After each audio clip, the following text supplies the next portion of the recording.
All financial support for this podcast comes from my patrons on patreon.com. If you'd like to join in with the patrons, please check out patreon.com/DarwinGrosse. That's DarwinGrosse. Now enjoy the podcast.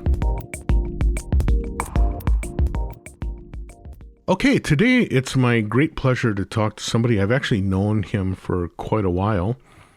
His name is Peter Kirn, and boy, if you are listening to this podcast and that name doesn't just like jump off the page at you, well, you have some catching up to do. Peter Kirn runs the Create Digital Music world, I'll call it, because it really is an accumulation point for information that is really key to all of us staying connected to the music technology world that we're into and the art technology world that we're into. So I'm really excited to have a chance to talk to him. And with no further ado, let's say hi to Peter. Hey, Peter, how's it going? Very good. Thanks for having me. It's a pleasure to be here. Yeah, thanks so much for getting in touch and for staying in touch and for working with me on pulling this together. You have really quite a busy schedule, although I guess with our current coronavirus things have changed a little bit for you, right? Yeah, it's a busy schedule of sitting, or an even more busy schedule of sitting, which is its own kind of challenge, right? You see, we spend a lot of our time in front of screens as it is, kind of on our own, and then it's like, well, what if you could double that? Right. And not talk to anybody but a screen. It's a strange experience for everybody I know. Yeah, it sure is. Now, for people who may not know the breadth of what you do, you are certainly the head of the Create Digital Music, or the CDM website, but you also have your hands in a bunch of other stuff too. So why don't you fill us in on kind of the breadth of things that you're involved in? Well, I mean, I got into writing kind of as an extension of what I was doing as an artist and musician. So my entry into music technology was as a composer, and most of the first gigs that I had were actually around music notation. Mm-hmm. And so what has evolved out of all of that is, I'm interested in how we kind of express ourselves through these machines. And that means also making music and sometimes media art. But I also feel like it's not just about what I'm doing as a solo artist, but kind of about what connections I can make. And so I'm very lucky to have some opportunities to talk about culture or sort of organize events in various capacities. And I guess I'm stumbling with that because I'm still figuring out what that looks like. And now we're figuring out what that looks like without any events for a while. But I think that we're all still kind of communicating about how to make some of those connections. Yeah, one of the things I would say is that from my perspective, you have always been involved in not so much community building as sort of like community sustaining, right? So I've always felt like you were, whether it's talking about some of the open source communities that you're involved in, or the algorithmic arts that you're into, or even just live performance, supporting live performance, maybe of modular people or whatever. You did more than just write about what they're doing or write about the technology they had in their pockets. You would be going to gigs, you would be going and interacting with festivals and stuff like that. And it seemed to me that a big part of your effort was it's more than promoting these kind of ideas. It was very much helping to sustain those communities. Oh, well, that's nice. That's nice that you say that. I mean, I think we all kind of benefit from sharing our resources a lot. And I mean, it's easy to get, open source and free technology is very important, but it's not only about that, because I think that our industry on the commercial or capitalist, if you like, side of things it's also really important how we share with one another and how that ecosystem operates. So, because so much of what we do is so solitary and sometimes demanding, I think it's important that we, it's important to me that we kind of come together and put our heads together in a lot of stuff. And that's taken a lot of different forms, from sort of organizing events and to, even a lot of the kind of conversations that we have with each other are very important. Right. I like getting my hands dirty. So, you know, Right. I mean, I like getting my hands dirty as an artist. I was never kind of interested in just sort of sitting on the sidelines and writing about music without also doing it.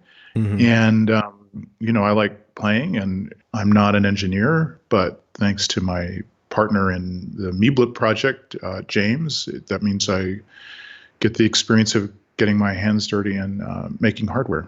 Yeah, I was going to mention back in podcast number 213, we actually talked to James Grahame and about the MeeBlip project, and you know, it's interesting to hear the sort of like the collaborative thing that you guys put together to kind of help bring that about and help get it in sort of the public mind, and also to open people to the idea of open source hardware, which I think, frankly, to me, the MeeBlip is one of the first things that I saw that was sort of widespread commercial level MI gear that was open hardware. And I thought it was a fabulous way to kick that kind of conceptual idea off for the community. Yeah, I think we were really early with that. As far as, well, there was the Sox box, but I think that was first available as a kit. Right. I think we were the first. I think we were kind of the first open box, open source sort of consumer product synth that you could pick up and use. And then mutable instruments, of course, really ran with this idea. And Right.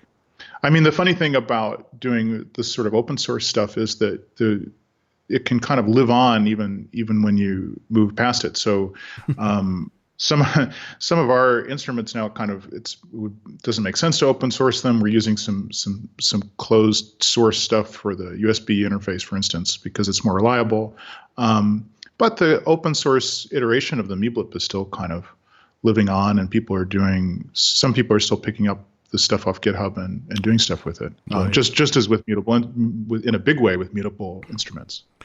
Yeah, now getting back to the CDM site itself, you actually come from a background of writing for paper magazines. That's how I first ran into you. You were a writer back when I was first getting into the MI industry, and that was really when you were at the beginning for you, really. That really was, yeah, because I had sort of like a professional life before then that I will never talk about. But yeah, so when we were having discussions back in the day of like early Max releases or like the Lemur and stuff like that, those were the early days of me being involved in the MI industry. And so, in a way, I feel like you and I have been around for ages on this kind of stuff. But you have really made this switch into online, and I would say have become almost the focal point for, along with a few other sites, the focal point for music technology, that kind of like the up-to-date information. And so unlike back in the days with magazines where the stride of knowledge came in monthly buckets, and we would all like really look forward to the April issue of Keyboard magazine so we would find out what happened in the January NAMM show, right? Now the stride of things is so much more rapid and so much more immediate that it's very dependent on sites like yours to be able to provide that. How has that been for you in terms of, first of all, the process of having to write that much information? I mean, in comparison to an article or two a month, now you're doing one a day, basically. That has to be a little different, but also your ability to keep up with all of the things that have got to be coming in the door. Well, I mean, I should say I feel indebted to some of the print writing experience. So it wasn't that I was trying to translate. I wasn't trying to translate what the print publications look like to online, but I'm really grateful that I got recruited first by Chris Breen at Macworld and got to work with the team at Macworld a bunch. And then Ernie Rideout was the editor of Keyboard when I joined, and it was nice to participate for a while in this thing that had been a continuum for so long, and had been something that I had sort of grown up reading. So I would say the evolution to the way that this works online for me is it's this kind of daily, Monday through Friday anyway, daily practice of reflecting and trying to digest, whatever is kind of in my attention sphere. And I think it moves very quickly, but at the same time, there are kind of longer threads. And one of the things that I really appreciate about this sort of blog idea, it's kind of been lost now in the age of Facebook for a lot of people. You don't have any obligation other than to kind of reflect on what sort of interests you and how you think that will impact your readers or what will interest them. And not just kind of what they find interesting, but like what's their mood, what will make us happy as sort of writers and readers. And that, I think that kind of reflection is not necessarily there in social media, which is why I still have some pretty big reservations about social media in its current state and whether that's something we want to take with us that far into the future. Right. Not to open that can of worms. But. That's a great point, though, because in fact, for a lot of people would kind of say sort of like the daily blog roll kind of presentation, the days of that are over, except that they aren't, because there still is sites like yours that are a part of the daily have a cup of coffee and learn about what's going on today. It's that mix. You kind of bring that into play. And so that's really, to me, that's really key. Yeah, well, and that's the whole idea. I think that when the site has been better, it's been usually if kind of stuff that's making me happy and is making readers happy, that's usually the site works better. Right. I hear you. If you kind of get pulled away into other areas or feeling like you're kind of obligated to do something, or if you get sort of too lost, I mean, I've certainly done this. Sometimes I've gotten too lost in a particular like train of thought and kind of gone off the rail. I mean, this happens as a writer all the time. Then it's been less effective. But I think this is really important for any kind of medium. I mean, we want to tell a story. We want to kind of get information across. Sometimes that means writing about stuff that makes us uncomfortable. So maybe happy is the wrong word, but there should be some kind of level of satisfaction that comes out of what we're doing, and I hope that's also kind of not just what makes me excited, but also kind of understanding what might appeal to readers. Because you have the thing that you didn't have in print is not only the speed, but the fact that people can reach out and talk to you is something that you're always missing as a print writer. And you'll get it, some of it, but CDM kind of went the direction that it did, partly because there was this sort of spontaneous community of people who showed up. Right, indeed. Well, actually, you know what it's like? I played in Beijing, and the guy who played after me was the person who started the Love Parade in Berlin. Yeah. So Dr. Malta started the Love Parade, and he described what that was like, that it started with just kind of a few people. The sort of his first party, and then it just kind of exploded, where suddenly there were a bunch of people showing up, and that's been kind of at the beginning and sort of early part of the site, and then at kind of other important moments when you sort of get out there with some kind of topic that really matters to people show up, and there's this kind of community that happens. And we as writers, we're not always making that happen. But if we kind of open the door, it's always interesting who shows up, sure, and what they bring. That makes a lot of sense. So one of the things that's kind of a through line for my my podcast is talking to people about how they got to be the creator or the musician or whatever, how they got to be the artists that they are. And especially in your case, you're bringing together so many, kind of such a diversity of talents and experiences and ideas. I'm really curious to know a little bit more about where you're coming from. When did you first get into music? How did you grow as an artist? Who got you into electronic music particularly? And also how you decided to stretch your legs as a writer as well as a musician, how all that came together. So can you fill me in a little bit on what that background looks like? Well, this is easy. So I always have a hard time kind of talking about myself, but it's always easy for me to talk about what excites me musically and what those experiences have been. So, I mean, music for me is just there from the beginning, thanks to my parents, because there was a piano in the house, like has worked out for so many people. Thinking back on it, I was always excited by the sound of the piano as much as kinetically playing it, right? Plus, my dad, not necessarily coming from a musical family, but my dad played in the Bellarmine College, this Division III NCAA basketball pep band. So maybe preparing me for the world of techno as a kid. Well, because as a kid, you go and you sit in the middle of a pep band. If you the just battery like listen is to just like going, yeah, right. The amount of noise, right? The decibel level is just fantastic, right? And so you feel it. It's not just loud. It's physical. I love that as a kid. I thought that was great. I also realized that some of my less successful compositional exercises in concert music, I think I was often kind of trying to make the music more mechanical. So it sort of makes sense to me in a way that I would wind up kind of being drawn to machines. And I always kind of like this, some sort of things that you weren't supposed to be into as a concert musician, this kind of regular rhythms and sort of flatness and kind of perpetual motion, sort of rhythmic gestures I always found really appealing. But you're not supposed to, because that doesn't jive necessarily with the kind of 19th century tradition of concert music, which I also love, but maybe wasn't as good at playing or composing. But the electronic music connection, I always had these computers around.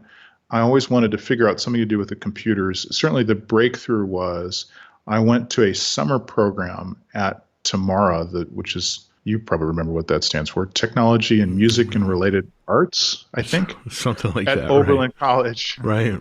Gary Lee Nelson's program at Oberlin College. And he had a 2-week summer program. And I would say that I learned more in those 2 weeks than probably any time since, because in those 2 weeks they showed us the Yamaha DX FM synthesis. And then they also showed that they had a rack of these things that they used for granular synthesis. They showed us the algorithmic composition software. And this one woman who was on the faculty there, whose name I'm forgetting, maybe one of your listeners will know, and I will finally solve this mystery of something that's now a hole in my brain. But she had been in grad school with Mark Coniglio, and when they were working with Morton Subotnick, and Mark Coniglio is now known for making Isadora, but they had Mark's graduate project from CalArts for Mort, which was something called Interactor, which I absolutely fell in love with because it was something quite like Max, but it had this sort of timeline. It had these scenes. So you would set up events in a way that it would interact with a kind of a series of scenes, which made a lot more sense to people in theater and dance. So I saw that. And then I saw Max, all running on Macintosh 2 series kind of computers. Mm-hmm. And this was and I remember the other thing that I'm kind of still excited about, and one of my weekend projects in quarantine is setting up a Mac emulator on Linux so I can try to run it. But we looked at all these Voyager CD-ROMs, and even by today's standards, these things are really kind of beautiful, immersive creations where now that computers could deliver multimedia, that you had people like Morton Subotnick and Laurie Anderson using the technology to deliver these incredible interactive kind of multimedia abstract artworks. Right. And I just thought it's fantastic. This was like mind-blowing. It was enough that I went and tried to learn to use Director, which went really badly and was my first experience in not being able to code, but that was later. So I would say that was kind of this was kind of the seminal set of experiences. And then I went to undergraduate to Sarah Lawrence College, where the electronic music studio there had a Buchla system and a Moog system, and also a computer program run by John Yanelli. And then I really got sucked into electronic music because I would make these kind of long experimental ambient scores for choreographers because I just loved modern dance. Right. And then, but you had to burn everything to a CD then because you didn't have a computer that was capable of doing stuff in real time. So the choreographer would come to you and say, well, I need something. I think it needs to be somewhere between like 15 and 30 minutes. So, so you try to like create, I mean, it's good for this sort of quarantine time when we're apart from each other, because then you would be in the basement trying to kind of create stuff that felt like it might be related to some of the gestures you'd seen in rehearsal, but that could also, if you had to turn, and I was also running sound for all the dance shows, so that made this easier. I would be ready to like fade it out with a light cue that could happen somewhere between 15 and 30 minutes, where the piece would still work and make sense after 15 minutes, or if it were 30, or if the last part of the dance was kind of in some very profound seeming silence because you ran out of music. Right. But this was so free. I think this is still probably really freeing. It's really kind of freeing to make these sort of musical worlds that you can step into and out of that don't have to conform to all the kind of structural requirements of music, sort of music function a lot, and in all these other contexts. Sure. So one of the things I'm always curious about with people, especially people who find themselves doing things of that maybe having a more experimental bent at some point, is to find out what is the thing that you heard that first opened your ears to it. Was it something at Tamara, or was it something that you heard before then? This would require me to remember memories in order in a way that I may not be able to do. Okay. I mean, there was a ton of stuff that we got exposed to in college. Lately, I've been thinking a lot about Meredith Monk because I'm really kind of coming back to this idea of how movement, choreography, and music relate to one another. So I'm thinking a lot about Meredith's music. What were other things? I mean, probably the first stuff was The Usual Suspects, Xenakis, and things like this, and Music Concreta, and all of the usual stumbling across those things, right? Yeah. Yeah, for sure. Yeah. So one of the things that's interesting to me is you kind of describing that in some of your composition, your attempts at composition, you found yourself drawn to things that were more focused on like mechanical behaviors, where maybe that kind of ran afoul of, the way I think of it is sort of like the romanticism of more typical compositional processes, right? Maybe it says something about how my brain works, actually, because I certainly wrote.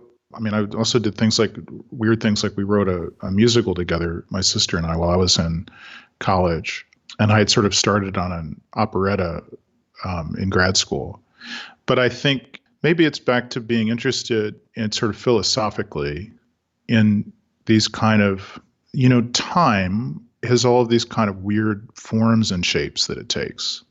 And so when you're working with music, or even when you're working with writing or writing news, or you're kind of dealing with these sort of funny pockets of time. And I actually really like some of those pockets of time that don't have a beginning, middle, and end. I don't think that's just because I have trouble focusing or something. I think you have an immense sense of freedom sometimes when time doesn't have a beginning, middle, and end. So while I really enjoy Beethoven and Wagner, like, I guess I'm more and more, or less and less interested in kind of structuring the world around me in that kind of time scale. Sure. Which, conveniently enough, the rest of the universe doesn't seem to be structuring itself in that way either. So there's a nice synchronicity. Right, indeed, yeah. Good point. Well, because what do we say about, like, what's the next time in our lives like? I mean, how long will it last? We don't really know. And most importantly, we don't really know what it will feel like, right? Like, I know what the span of time usually feels like from now is the 10th of April to the kind of end of August, it starts to feel like fall is coming. But this year, I have no idea what that rhythm will feel like, So and we true. have to find Right. a way to now to fill it. you know, Right.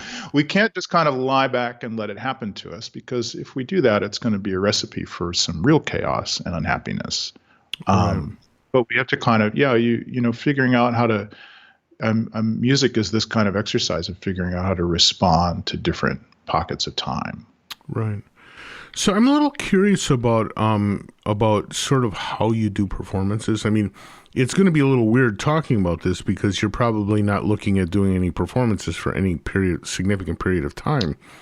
But you mentioned before about how one of the kind of freedoms of doing your site is that you kind of get to focus on the things that make your viewers happy or engaged, but also you kind of get to explore your interests. So I think anyone that reads CDM for a significant period of time is going to start to have a feeling of the things that are your interests and are sort of your passion points, right? Yeah. What I'm curious about is when you put together a system that you're going to perform with, whether it's to work with some dancers or whether it's to do a performance in Beijing or whether it's to go to a club and lay down some techno tracks.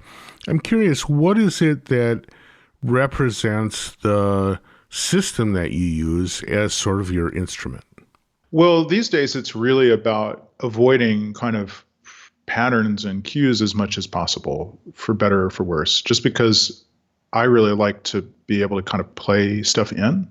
So the last few times I've been doing tons and tons of stuff with VCV rack, which is doubly funny because I've never really owned a modular system. But this, even though this thing is made to look like a modular, I think it's probably closer to how I tend to work than a hardware system even would be. Right.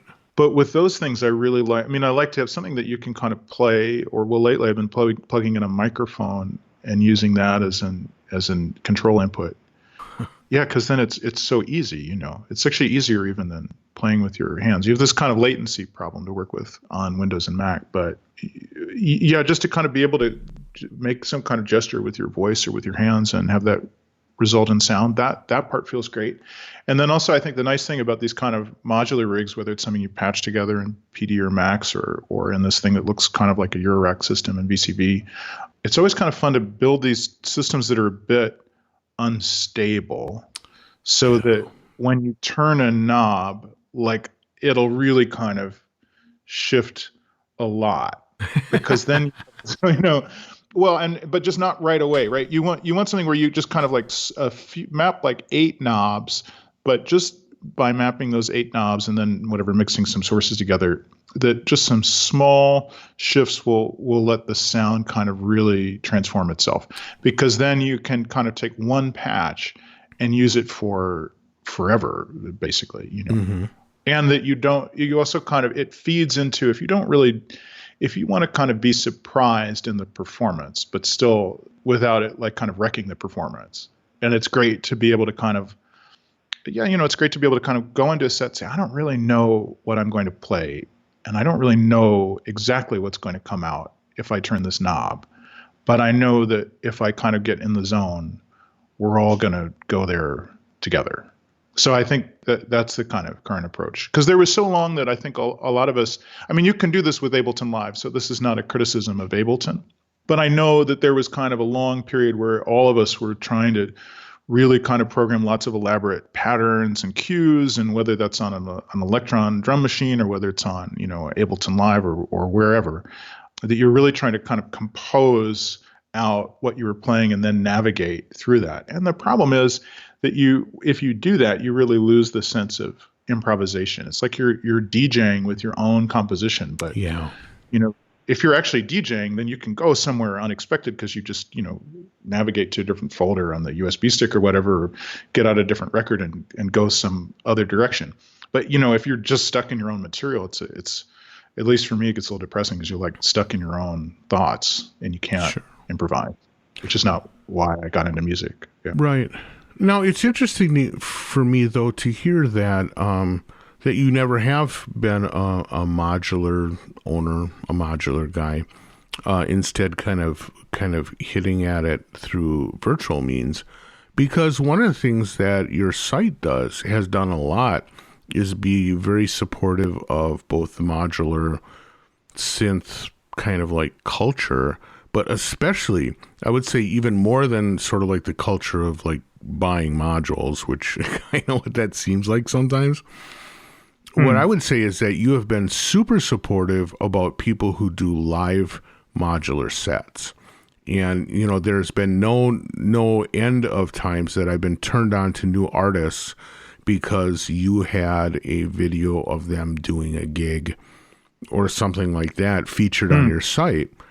So it surprises me that you were never drawn into the hardware modular stuff, because it seems like that's a real integral part of what you present on the site. Oh, well, I mean, yeah, I might have had more budget for that had I done something other than choose running CDM as a career. But no, I mean, there's a lot of different interfaces for playing. And part of what struck me about the modular community was that they really were, many of them, getting so deep into improvisation. So I think there was a big bias for a long time. Well, the big bias against computer musicians was familiar, that the computer musicians weren't really playing, and that, right. And that it wasn't really a musical instrument. And then we kind of overcame that.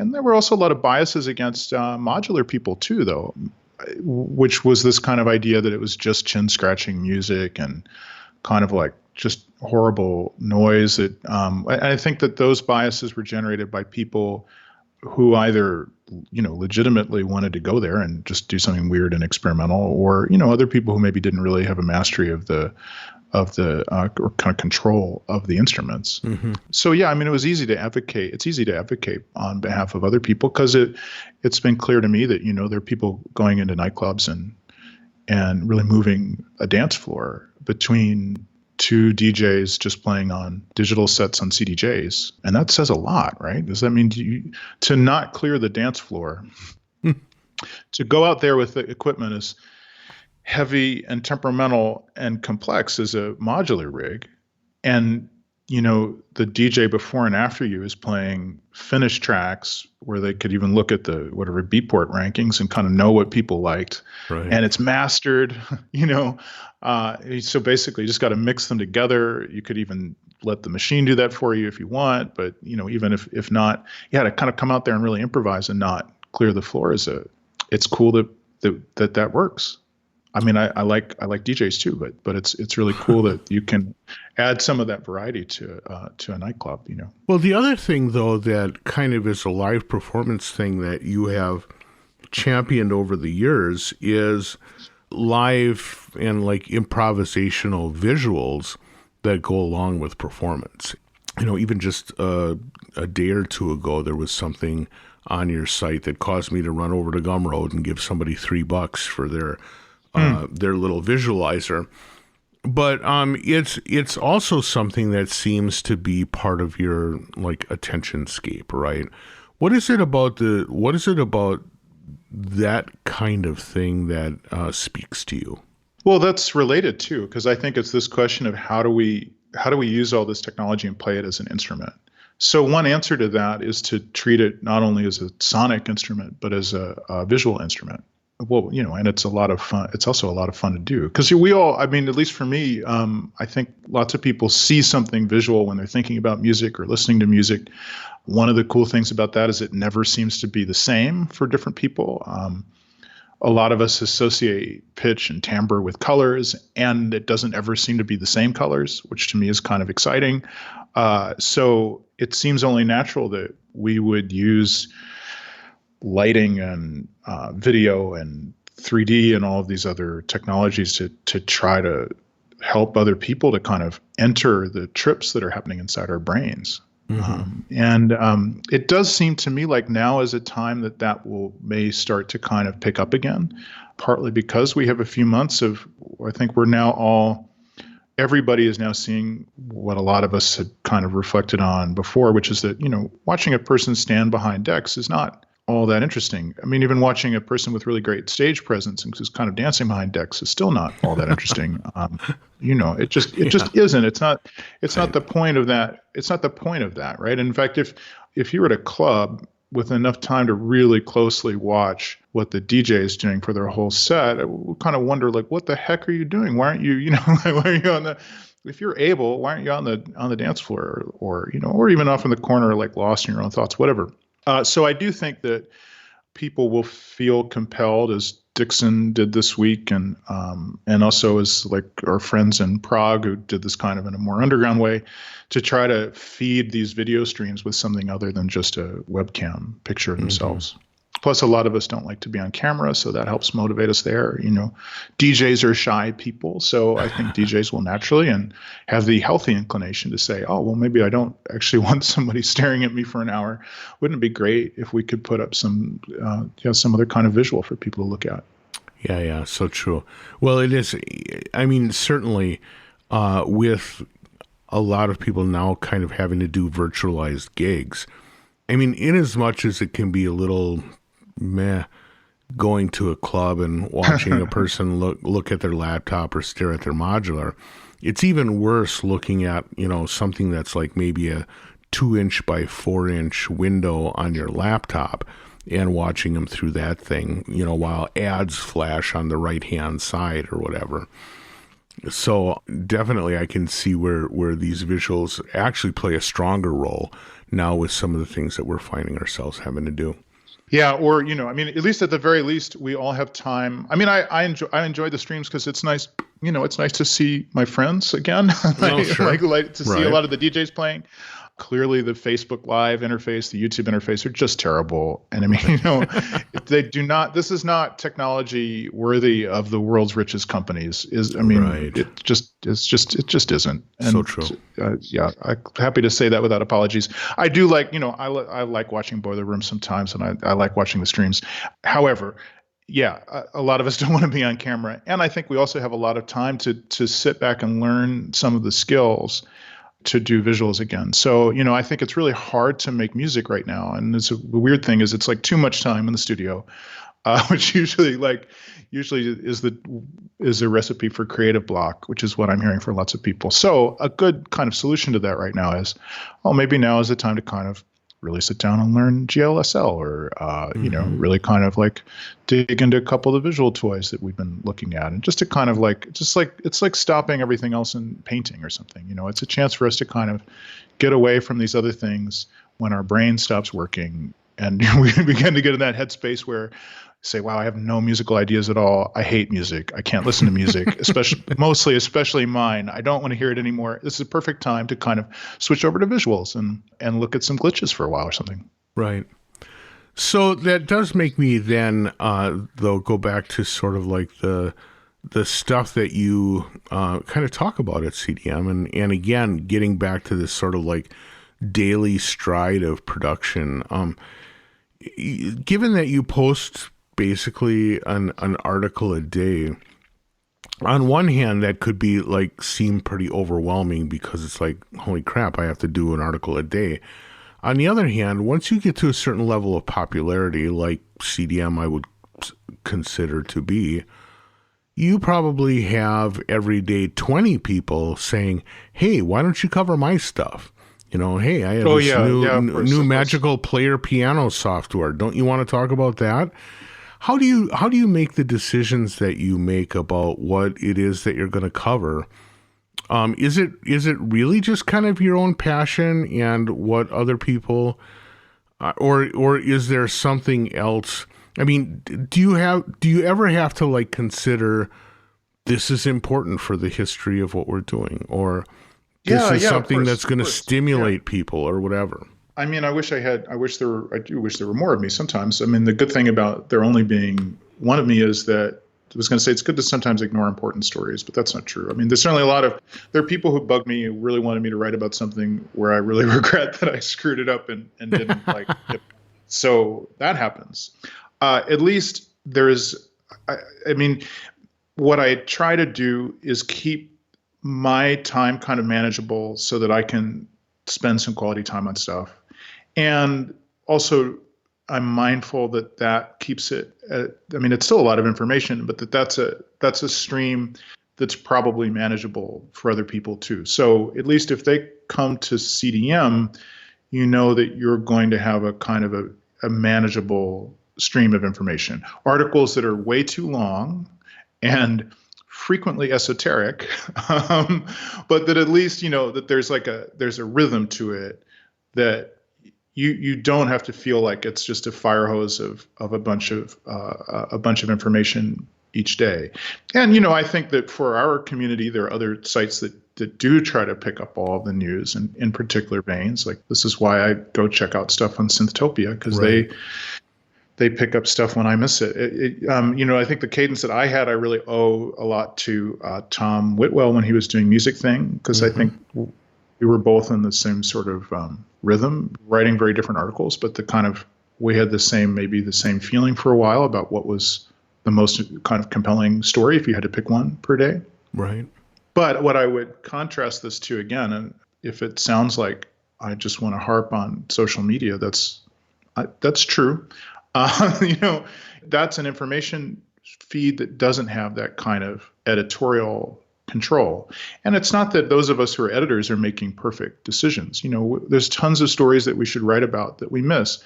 This is certainly true in music journalism too. There's a ton of great music that doesn't get written about on music sites. And it's just because it's important to manage, for those writers to manage their time and make a decision, not because it's the right decision, but just so that they are applying the amount of focus that their brain can actually handle to the topic, and that readers also get a feed that they can actually digest.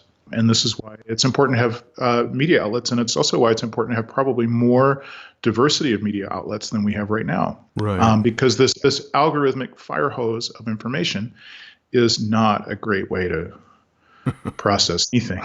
I love algorithms, as you know. I mean, algorithms are great and computers are fantastic. I love AI. Machine learning is really exciting.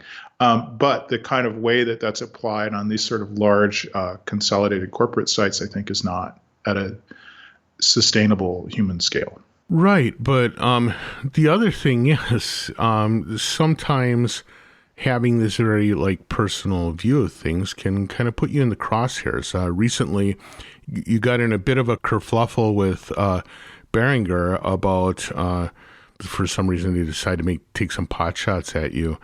I thought you handled it pretty slickly, but I'm just wondering what you think about it now after a bit of retrospect. I'm glad that it's over, actually. So that wasn't really that level of kind of personal. I don't want to be the news, actually. So the thing that was weird about that was that I felt a little bit like I was kind of becoming the news, and that wasn't right, sure. Really intentional. Well, yeah, I mean, I was also a little concerned because it seemed that the level of interest from the side of this company in me was more than I would expect. Mm-hmm. And that caused some confusion, because I think that some people who hadn't kind of followed the stories, well, even people I know, people were like, "Well, wait, did you do something?" And specifically, what happened that we missed? But I mean, I think there is nothing that kind of happened behind the scenes. Everything happened in the open. So what you see is what you get. There are certainly the articles that I've written over the years. I think it's understandable that Behringer may not have been happy with some of them. It's not the only time that I've made people unhappy. It certainly happens. Another developer who will go unnamed, I know there was something that I'd written in Keyboard Magazine, a review that had happened to come out at the time of NAMM. Let's say copies of the article were printed out during the fact check and just circulating the booth. And everybody was taking red markers and marking it up. I think in the end, we actually defended a lot of the things that went in that review. But I had a point of view, and that developer had a point of view, and there was some discussion. Right. The weird thing about Behringer is that there is not kind of that. There's not a lot of bidirectional communication between that company and the press. So which also means that what you see on the internet is everything. So people are welcome to have whatever opinion they want of that. I mean, I think it's really important for people to have I always kind of assume that this is a world where we have sort of strong opinions and we talk about them. Yeah. So, I mean, this particular manufacturer has a different perspective, and it's been clear from the kind of legal actions that they've taken, and clear from this kind of series of actions, that they're willing to kind of intervene to stop sort of communication that they don't like. Well, we can be done talking about that now. There's better stuff to talk about, right? There are many. Well, that's the thing. I mean, in some ways, I think that company's gotten more attention than they've taken attention away from, I think, other manufacturers who also make affordable equipment. One of the things that I thought was weird about this was any idea that I was some kind of. Oh, actually, I would love to be an elitist. Right. I would love to be the character that apparently that parody thought that I was. I would love to be blowing huge amounts of cash on vintage gear and kind of obsessing about. But that I don't know. But that's definitely not me, right? I mean, right. I love cheap stuff, and I love, we have lots of conversations with musicians where, part of the reason why DIY is so big, and part of the reason why it's important not to be a snob about synths or analog or anything like that is, there are tons of people making amazing music on the cheapest gear possible. I mean, this is why we talk about grabbing what's now a $5 ARM processor that you program yourself, and you can make a computer capable of pretty sophisticated computer music for under about $20 now. And I've always been kind of fascinated by lo-fi stuff and cheap stuff, and there's that spectrum is so large and so kind of global, and there's so much DIY and kind of punk stuff that happens where people individually kind of make their own stuff. Right. Absolutely. Rather, we focus on that than only big brands, of course. Right. Well, that is certainly something that you do. Although what's interesting is that, again, you don't focus simply on just the lo-fi cheap stuff, because you're more than happy to talk about, well, here's what VR futures might look like, and here's what you can do if you spend a lot of time learning to code, right? Because there's a lot of different means at getting at this stuff. One way is to say, I'm going to spend time learning to code so I can develop my own thing. Another one is I can learn how to interact with building my own hardware so that I can go somewhere there. Another one is to say, I'm going to be exploring brand new technologies and finding a way to make them musical, whether it's VR or whether it's machine learning or some of these other things that you've also shown a lot of interest in. It seems to me like you are actually excited by all these avenues simultaneously. Oh, yeah. Well, so part of my personality is that I'm easily excited. But this is what's great. I mean, this is what's great about music, though, too, is that maybe that's back to this kind of relativistic bubbles of time, right? You spend tons and tons of time. I mean, all of these sort of realities exist simultaneously. So because thanks to CTM Festival, I was able to kind of sneak my way into a group of what was the kind of Southeast Asian performance night at Berghain for CTM Festival, not this year, but the year before. Okay. Because of the partnerships that we had with this was with Indonesian partners. So it was all, in other words, it was all people from Southeast Asia and me as their partner. But, people brought in I remember that the thing that I built, I'd spent just kind of slaved over in Super Collider. There were a bunch of people building really elaborate circuit bending stuff and noise stuff. So, there's all of this kind of time that goes into the technology. But then that night was sort of the noise night. So then you get there and you're in this crazy, kinky nightclub in a festival. And you're, screaming into a microphone. We had a sort of shadow puppet construction that Lintang had built, where it had a red flashing eye. So I mean, this is kind of the nature of music. We do all this work, and then at the end, it's just it's just a party, and you were sweating and screaming, and we kind of lose ourselves in this thing. So it's cool that music technology kind of has that full spectrum. You could spend the next 6 months just only learning DSP code, but you could Right. also just like right now kind of get fed up with it and pick up like a $10 used distortion pedal and wind up making a whole piece with that. Mm-hmm. So yeah, I mean, all this stuff is it's kind of exciting how like weirdly incongruous that is. I mean, I'm also excited by this. I am excited by some of these really expensive synthesizers and remakes. Does not necessarily mean that I'm going to buy them, but you learn something from them. And it, because of the sort of joy of music, that thing that you learn might be just as applicable to your $20 punk rig. Sure. It's weird. So unfortunately, our time is long up. Good gravy. I was supposed to be paying better attention to the time than I have. But too bad. We will have to just go a little long. But before I let you go, you are probably one of the most plugged in people that I know in terms of knowing what's going on out there. So I'm going to ask you to future cast just a little bit for us. Ooh. What do you think? What do you think are the next things around the corner? Well, this stuff goes in cycles. It does seem like it's time to cycle back to some visual things, partly because it's uncertain what we're going to do in physical space. So we're forced to think about this. So I think that we're going to think a lot about how communities are constructed, how we communicate, and where we come together. And I think that we're aware now that we may not always be able to kind of rely on being physically present much as we want to. I mean, we're going to value that more than ever, right? Maybe we'll value it in a different way. I think maybe we'll all kind of come to some awareness that, well, I don't know. I'm not going to say that about everybody. The kind of people that I get along with, I'm sure, are going to come out of the current moment with the sense that it is actually really important when we spend time together in person, and that maybe that kind of closeness is the most important thing. Whatever the commercial or whatever the kind of commercial value of it or the scale of it may be, that time that we come together is really sacred and not infinite.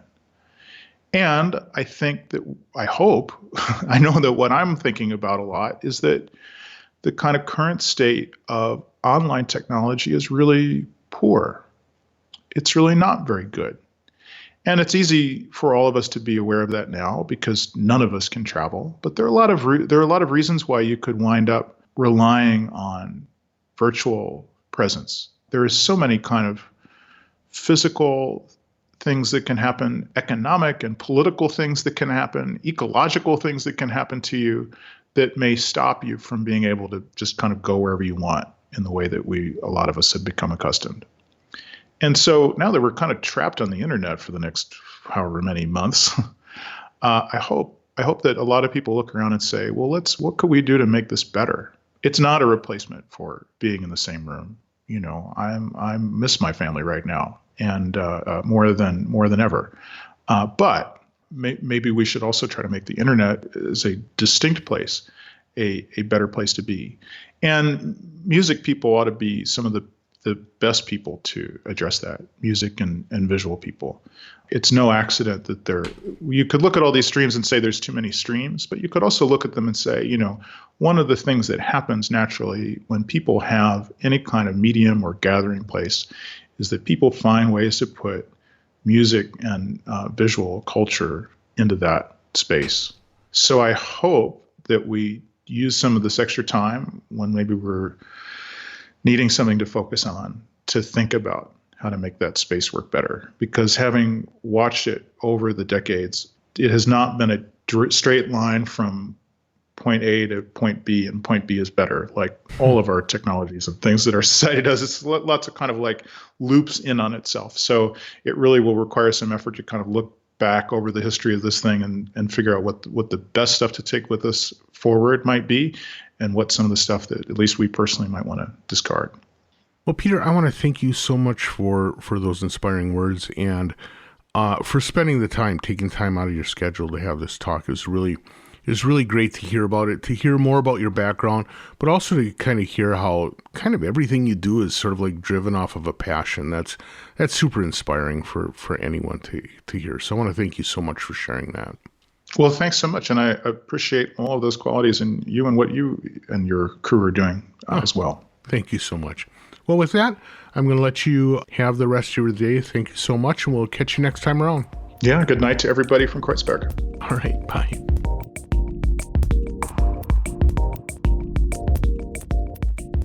And many thanks to Peter for the great chat. It's really great to get to know a little more about the guy behind CDM.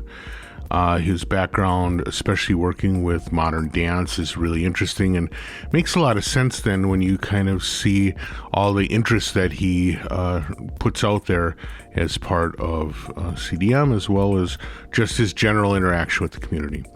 I want to thank all of you, the listeners, for continuing to support me, sharing this with your friends, continuing the slow but steady growth of the listenership of the podcast.